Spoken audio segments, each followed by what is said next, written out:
Hello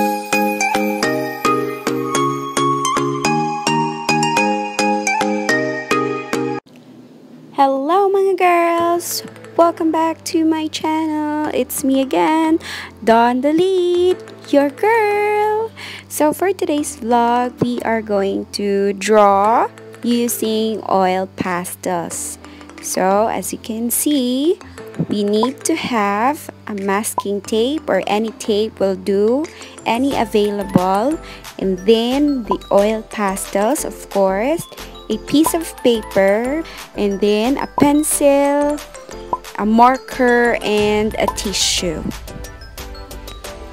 So, are you ready? Let's go!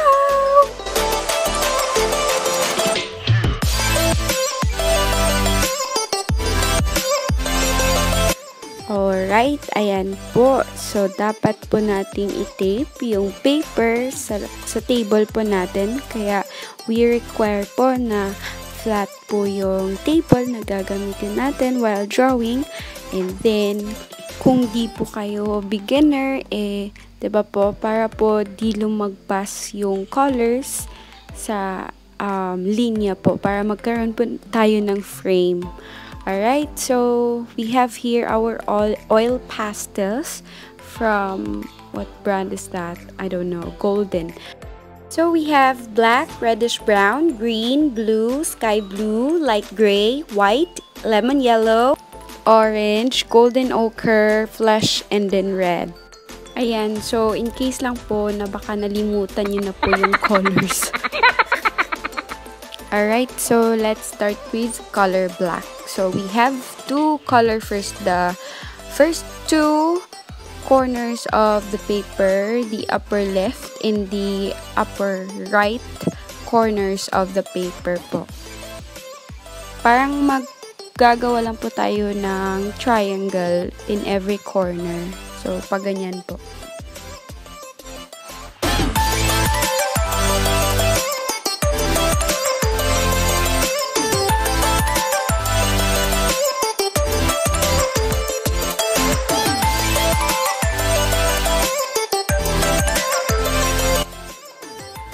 Ayan, so second step po, we are going to draw a half moon or trace if you want to. So for me, I want to trace it kasi di po ako ganyan ka drawerist.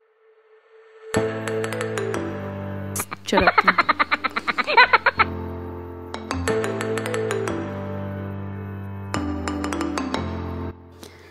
There you go. So we made a half moon, even if it's not perfect, but it's still okay. So next thing we have to do is with the blue, color blue. So we have to do it like this. Parang gumagawa po tayo ng reflection of light. So kung may reflection, di ba parang pa-circular siya. So that's what we are doing here.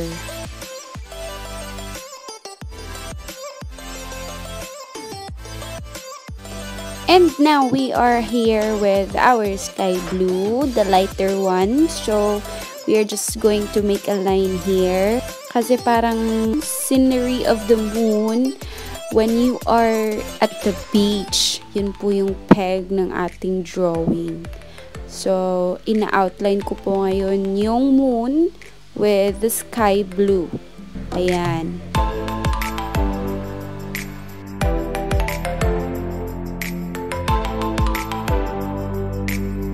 O, di ba po, para pong pang grade 1.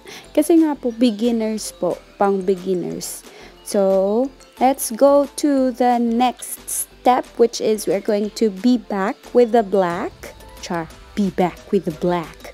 And another two corners in the lower left and lower right corners of the paper.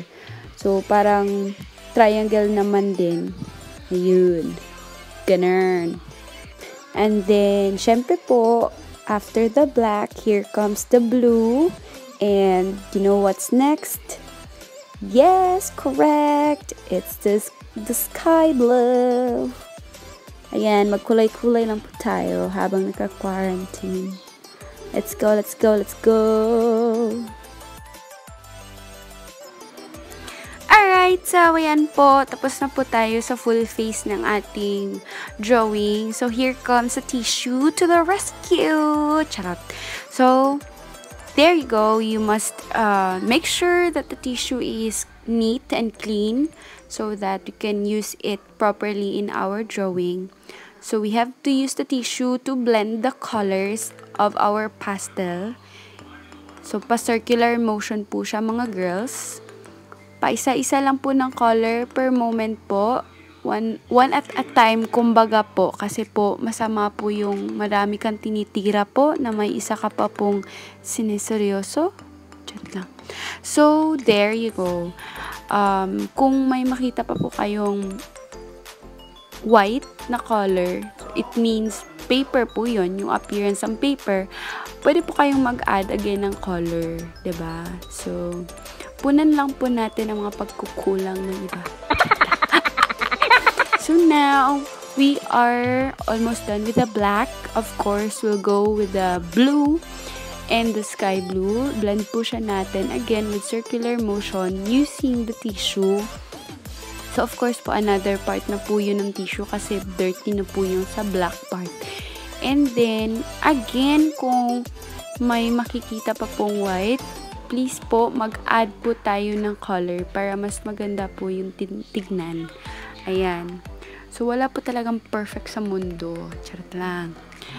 But we are still trying to be perfect. So, again, let's rub.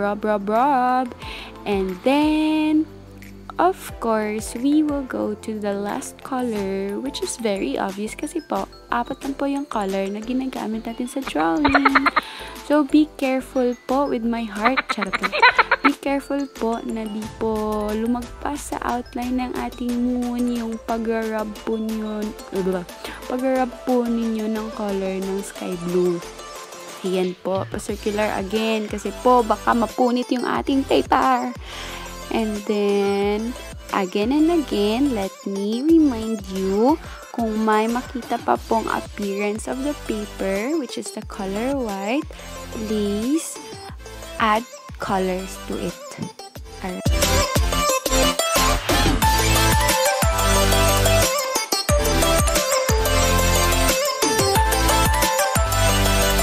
So, let's go. And we're almost done. Yay! And yes, we're now in the last step of our drawing. So, we have the white color. So, kung makikita nyo po, may white dots na po yun. Kasi po, hindi po ako nakapag-record while ayos na ako dyan sa white. Sorry. So, ayan po, may stars po tayo. Obviously, stars po yung white. Pakiintindi po. Aside from using oil pastel na color white po, pwede po kayong gumamit nung white out pen. Tsaka, yun na po yung i-draw nyo po. I-draw talaga. And then, there you go. Parang gagawa lang po tayo ng shadow. Or, no shadow. Reflection po ng moon. The light of the moon. Reflection po niya into the seawater. Ayan. So, I'm also drawing na the spots, the stars. So, pakiintindi po talaga, ano? Yes po, opo. Girl, go.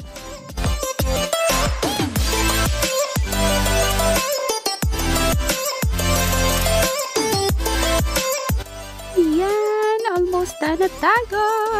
Ay, done na pala. Alright, let's do the montage.